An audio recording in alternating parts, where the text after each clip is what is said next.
বারংবার বলছি, আপনারা দেখেছেন গতকাল ভারতীয় জনতা পার্টির পক্ষ থেকে আমাদের এই রাজ্যের নির্বাচনী যিনি প্রধান এবং ভারতবর্ষের ভারতীয় জনতা পার্টির সর্বভারতীয় সাধারণ সম্পাদক, তিনি দাবি করেছেন যে প্রত্যেকটা বুথে কেন্দ্রীয় বাহিনী দিতে হবে।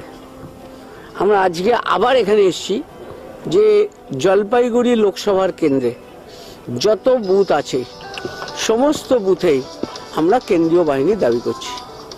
কারণ আপনারা যারা আছেন এখানে লোকাল সাংবাদিক বেশ কিছুদিন কাজ করছেন, তাদের আপনাদের অভিজ্ঞতা আছে যে বিগত 5 মাস আগে এই জেলায় পঞ্চায়েত নির্বাচনটা একটা মকারি অফ ডেমোক্রেসি হয়েছিল।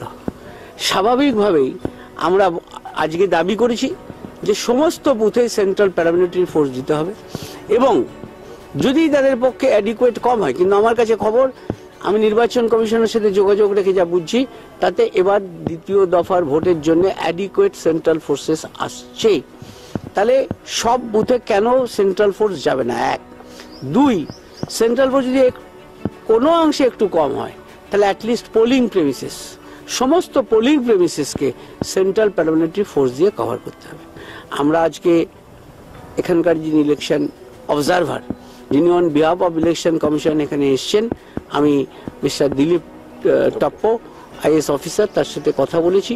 উনি আমাদের কথা বিশদ শুনেছেন এবং উনি জলপাইগুড়ির মানুষকে আশ্বস্ত করতে বলেছেন যে নির্বাচনটা ফ্রিলি এবং ফেয়ারলি হবে। কোচবিহারে আমরা দেখেছিলাম সাফিসিয়েন্ট ফোর্স ছিল, কিন্তু ডিপ্লয়মেন্ট করা হয়নি। না, এক্ষেত্রে যদি না হয় সেটা, সেই জন্যই আমরা এখানে এসেছি।